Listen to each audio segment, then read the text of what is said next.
Perfect. Hey, we're live. There it is. Here we go. Kiss 107 Cincinnati's hit music station. It's D-Lo hanging out in the studio. This is so exciting for me.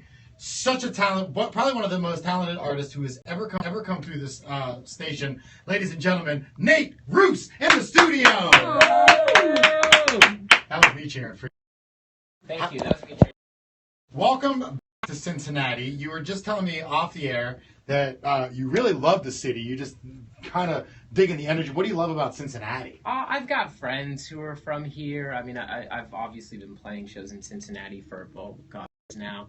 It's always nice to come hang out in Cincy. And I remember I didn't realize that Kentucky was so close until about 5 years ago, because I've never really read a map. You just are told where to go and then you show up. I just kind of, I don't know. I always like secretly root for like the Bengals, and you know I'm a Midwesterner, so I get down with any Midwestern city. So you're good. You love baseball. We love you. We love the new stuff you're coming out with too. This is so cool because you know you guys. It's amazing how you have such a great band like Fun, and you have so many hits come out, and then you guys all kind of branch off and still do your own thing, and you're still successful at it. How does that make you feel? Oh, it's awesome. I mean, it's great. I guess I've got boundless musical or songwriting energy. So it's when everybody has it, it's infectious. To just, I don't know, making music is great. It's a great day job. So that's what do you think your specialty is when it comes to songwriting and performing and everything in that? What do you find you're most passionate about?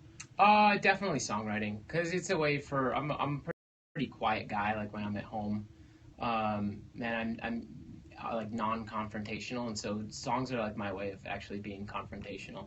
Or I don't like take a lot of photos or like hang pictures on my wall or do anything to remember things. So songs are really the only way of like having a memory. It's like kind of like the movie Memento, I guess. So you go backwards in your life and you realize you kill someone at the end of the day.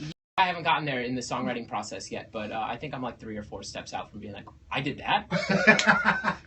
Nate Ruess in the studio. He's embarking on his big solo trip after such a huge successful run with Fun, and this one's turning out to be just as successful. And let me ask you, whenever you come to like cities like Cincinnati, and people start asking you like, hey, and they start asking about Fun and those kind of questions. Well, how do you handle those questions? As far as what? Like, I mean, I'm proud of everything that we've accomplished, and I'm sure that we've got more to accomplish. But right now, I mean, I look at whenever I just make an album, I become hyper obsessed with it, and you spend so much time. And so for me, it's kind of like I had no idea at this point in the fun process, a few years back, that I would make a solo album. So I like to let the songs kind of want to go. Well, I want to hear about the new song. You were just talking about it. Tell me what's the drive behind this one? This song's called Great Big Storm. I wrote it, it's probably one of the oldest off my album Grand Romantic. It was at a time I had written a few songs. Like I had written this song for Kesha. I had written I was writing songs for other people, and I re-met with my producer who worked on some nights, and this was like in the middle of the fun stuff, and we were just going over new songs, like songs I was thinking about putting on whatever my next album was going to be, and I was also just being like, oh, I think I've got this song for another artist, and so I started singing it to him. He's like, dude, you can't give all your songs away to other artists. Like, you got to keep one for yourself. And so I totally forgot it. We recorded an early version. I forgot about the song, and then when we were going through like the list of songs for this album, he pulled it back up, and it was great. It was inspiring. It kind of reminded me a little bit of the stuff that I was writing back at the time. So that's kind of a way of looking back too. Well, we're so proud of you coming. Skyline or Gold Star? You got to help me settle the debate here. I was just about to trash Skyline. To learn this whole thing. Maybe I just wasn't as hip to it the first time I had Skyline.